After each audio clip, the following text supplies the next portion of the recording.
రాష్ట్రంలో ముఖ్యమంత్రి రేవంత్ రెడ్డి క్రీడల అభివృద్ధి మీద ప్రత్యేక శ్రద్ధ పెట్టారు. ఈ నేపథ్యంలో క్రీడాకారులను ప్రోత్సహించడానికి యంగ్ ఇండియా స్పోర్ట్స్ యూనివర్సిటీ ఏర్పాటు చేస్తున్నట్లు సాక్షాత్తు సీఎం రేవంత్ రెడ్డి స్పష్టం చేశారు. గ్రేటర్లో వెనుకబడిన నియోజకవర్గంగా ఉన్న సికింద్రాబాద్ కంటోన్మెంట్ నియోజకవర్గం అభివృద్ధికి నోచుకోలేదని పలువురు నేతలు గతంలో వివరించారు. కానీ ఇకపై అభివృద్ధికి కేర్ ఆఫ్ అడ్రస్ గా నిలిచేలా కంటోన్మెంట్ ను తీర్చిదిద్దుతామని మంత్రి పొన్నం ప్రభాకర్ వివరణ ఇచ్చారు. కంటోన్మెంట్ ప్రాంతం క్రీడాకారులకు పెట్టింది పేరు.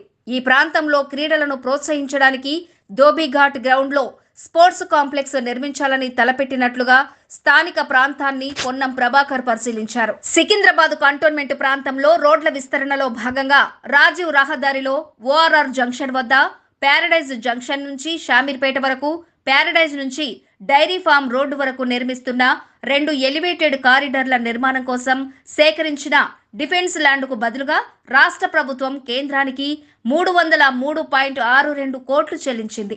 ఈ నిధులను కూడా కన్సల్టేటెడ్ ఫండ్ ఆఫ్ ఇండియాకు చెల్లించేందుకు బదులుగా కేంద్రం జోక్యంతో నేరుగా కంటోన్మెంట్ అభివృద్ధికి వినియోగించడానికి కేంద్రం సానుకూలతను వ్యక్తం చేసింది. చాలా కాలంగా ఈ ప్రాంత ప్రజల ఆకాంక్షకు అనుగుణంగా ఈ ప్రాంతంలో కొత్త డెవలప్మెంట్ జరగాలి. కంటోన్మెంట్ ఏరియా, కంటోన్మెంట్ కు సంబంధించి కొత్త కరస్పాండెన్స్ జరిపితే అటు డిఫెన్స్ ప్లస్ స్టేట్ గవర్నమెంట్ రెండు కూడా కోఆర్డినేషన్ కాగలుగుతాయి. అటువంటి పరిస్థితుల్లో ఇక్కడ పార్లమెంట్ సభ్యుడిగా ఉన్నటువంటి ఈనాటి ముఖ్యమంత్రి గారికి ఈ ఏరియా పట్ల అవగాహన ఉంది.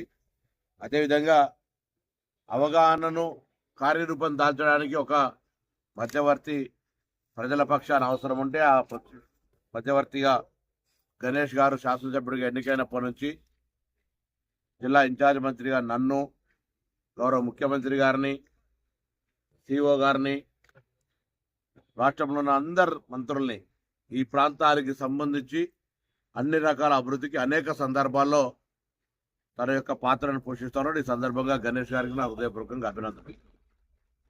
ఇవాళ ఒక పాజిటివ్ చొరవతోటి వాస్తవంగా కరీంనగర్ ప్రాంత, కరీంనగర్, ఆదిలాబాద్, సిద్దిపేట ఈ ప్రాంత ప్రజలందరికీ కూడా ఊరు నుంచి బయలుదేరితే అల్వాల్ చేరే వరకు ప్రయాణానికి సంబంధించిన సమయం ఎంత పడుతుండేనో ఆ నుంచి మన సిటీలో పడడానికి అంత సమయం పడుతుండే.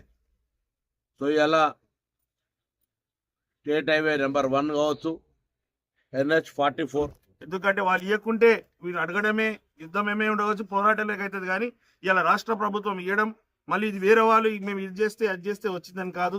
రాష్ట్ర ప్రభుత్వానికి, మన గౌరవ ముఖ్యమంత్రి గారికి కంటోన్మెంట్ పట్ల పూర్తిగా అవగాహన ఉంది, పట్టింపు ఉంది. కాబట్టి మన ఫ్యామిలీ డిజిటల్ కార్డు కూడా ఇక్కడనే, పైలట్ ప్రాజెక్ట్ కూడా ఇక్కడనే మొదలు పెట్టారు.